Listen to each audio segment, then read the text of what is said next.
ہوتا ہے، وہ نماز جس کے بعد انسان کو مقام محبوبیت ملتا ہے، وہ نماز اللہ اکبر۔ سارے احکامات زمین پر بھیجے گئے، لیکن جب نماز دینا ہوا تو زمین پر نہیں بھیجی گئی، بلکہ معراج میں لامکاں پہ بلا کر محبوب کو دے کے بتایا گیا۔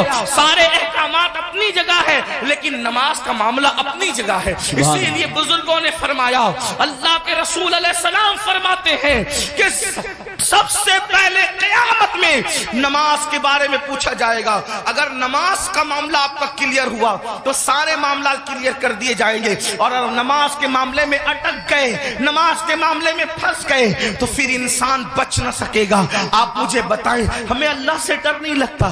جس قیامت کے دن کے بارے میں کعب احبار کہتے ہیں، اگر 70 انبیاء کے برابر بھی کوئی اعمال بفرض محال لے کر کے پہنچے تو بھی وہ اپنے اعمال کو حقیر جانے گا، حقیر۔ آپ سے پوچھتا ہوں، کیوں وقت نہیں نکالتے؟ اب آئیے آپ سے پوچھوں، امام تو سجدے کی، امام تو اللہ اکبر شہادت کے وقت بھی سجدہ کرتے ہیں، کتنا دردناک وقت ہوگا۔ اللہ اللہ، جب انسان کا ایکسیڈنٹ ہوتا ہے اور وہ موت کو قریب دیکھتا ہے تو انسان اپنی جان کی فکر کرتا ہے، مگر قربان میرے امام شہید کربلا نے جب آخری وقت آیا تو بھی اپنے سر کو سجدے میں رکھا، اور سر سجدے میں رکھ کر کے بتا دیا، اوروں کو جان سے محبت ہے لیکن علی کے بیٹے کو اپنی جان سے زیادہ سجدے سے محبت ہے۔ آپ بتائیں تو صحیح۔ اور اسی نماز سے ہم دور ہیں، عاشور میں بھی نماز دور کرتے، عاشور میں بھی نماز سے دور رہتے ہیں۔ آئیے اب اس اپنی گفتگو کو اینڈ کی طرف لے جاتے ہوئے آپ سے پوچھوں، اگر قیامت کے دن، توجہ کرنا ان جملوں پر، اگر قیامت کے دن فہرست بنی زانیوں کی کہ زانی ایک ساتھ کھڑے رہیں، توجہ آپ، زانیوں کی فہرست بنی کہ زانی ایک ساتھ کھڑے رہیں گے، تو جس گروپ میں یزید ہوگا اسی گروپ میں زنا کرنے والے بھی تو ہوں گے نا۔ دنیا کے اندر بڑی بڑی باتیں ہانکنا آسان ہے، محشر آپ کی مرضی اور میری مرضی سے نہیں ہوگا۔ محشر کو محشر کہتے اس لیے ہیں کہ وہاں بڑے بڑے مقربین بھی نفسی نفسی کہیں گے۔ تھوڑا کسی کے دل کی فریاد دل کے کانوں سے سنو، میری قوم کے جوانوں جہنم کا ایندھن بننے نہیں آئے ہو، میری قوم کے جوانوں اللہ کو ناراض کرنے نہیں آئے ہو، امام علی مقام سے جان سے زیادہ محبت کرنے والے میرے سنیوں، آپ سے پوچھتا ہوں تھوڑا غور کرنا، ایمان والے دل پہ ہاتھ رکھ کر سوچنا، زانیوں کی فہرست بنے گی کہ سارے زانی ایک ساتھ کھڑے رہیں، تو بتاؤ جہاں یزید ہوگا وہاں زانی لوگ ہوں گے کہ نہیں ہوں گے؟ اور نگاہوں کی پاکیزہ، نگاہوں کو پاکیزہ رکھنے والوں کی فہرست بنے گی کہ جو نگاہوں کو نیچا رکھتے تھے، عورتوں کو پاپ کی نظر سے نہیں دیکھتے تھے، جن کی نگاہوں میں تقدس تھا، وہ سب ایک طرف کھڑے رہیں۔ تو بتاؤ اللہ اکبر، نگاہوں کو تحفظ دینے والے امام حسین کے ساتھ کھڑے ہوں گے اور زنا کرنے والے یزید کے ساتھ کھڑے ہوں گے۔ اگر قیامت میں ایسا ہو گیا، اگر ہو گیا کہ بے نمازی ایک ساتھ رہیں اور نمازوں کی پابندی کرنے والے ایک ساتھ کھڑے رہیں، تو بتاؤ یزید کے ساتھ کھڑے ہوں گے کہ نہیں ہوں گے بے نمازی؟ اور جو نمازوں کو تحفظ دیتے تھے وہ اس شہید کے ساتھ کھڑے ہوں گے کہ نہیں ہوں گے جس نے سر کو سجدے میں قربان کیا ہے، سر سجدے میں قربان کیا ہے؟ اللہ اللہ، کسی نے کہا تھا ہو سکے تو لائیے دونوں جہاں میزان میں نے ایک سجدہ زمین کربلا سے لے لیا۔ اللہ اکبر۔ بتاؤ مسلمانوں، تو پتا چلا یہ نظریات کی جنگ ہے، یہ نظریات کی جنگ ہے۔ آپ سے پوچھوں، جنگ میں جب انسان جاتا ہے، جنگ میں جب انسان جاتا ہے فوج لے کر جاتا ہے، بہن لے کر نہیں جاتا۔ جنگ میں انسان جاتا ہے فوج لے کر جاتا ہے، بیویاں لے کر نہیں جاتا۔ جنگ میں انسان جاتا ہے اللہ اکبر فوج لے کر جاتا ہے، سوتیلے بھائی لے کر نہیں جاتا۔ جنگ میں انسان جاتا ہے 6 مہینے کا بچہ لے کر نہیں جاتا۔ امام آپ جنگ میں بھی جا رہے ہیں، اور کچھ لوگ تو کہتے ہیں کہ چلو اتفاقی حادثہ ہو گیا۔ اتفاقی حادثہ